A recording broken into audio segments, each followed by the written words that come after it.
এই সীমান্তে রক্তপাত কতদিন বন্ধ হবে, কতদিনে বন্ধ হবে? সীমান্তকে রক্তাক্ত করতে থাকবেন, এইভাবে তো একটি ভালো সম্পর্ক কখনোই গড়ে ওঠে না। ভারতে নির্বাচন হচ্ছে কি হচ্ছে তাদের নিজস্ব ব্যাপার, এটা সেখানকার জনগণ যে কাউকে ভোট দিতে পারেন, যে কোনো দলকে তারা ক্ষমতায় নিয়ে আসতে পারেন, সেখানে আমাদের কোনো কথা নেই। কিন্তু আমাদের কথা হচ্ছে যে বারবার বাংলাদেশিদেরকে গুলি করে হত্যা করা হবে কেন সীমান্তে? এই সীমান্তে রক্তপাত কতদিন বন্ধ হবে, কতদিনে বন্ধ হবে? এত আলোচনা করার পর এবং এত সুন্দর বাংলাদেশের সাথে ভারতের সম্পর্ক, অনেকেই বলেন যে অত্যন্ত চমৎকার সম্পর্ক বিদ্যমান ঢাকা দিল্লি, তারপরেও গতকাল দুইজনকে গুলি করে হত্যা করা হয়েছে ব্রাহ্মণবাড়িয়ার এক সীমান্তে। এগুলো কিসের আলামত?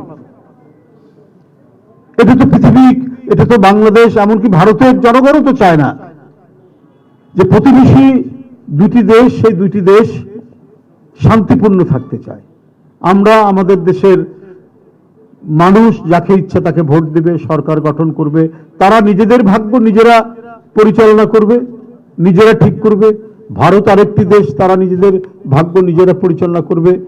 তারা সুখে শান্তিতে থাকুক, আমরা সুখে শান্তিতে থাকবো, একটি সৎ প্রতিবেশী সুলভ বন্ধুত্বপূর্ণ সম্পর্ক থাকবে।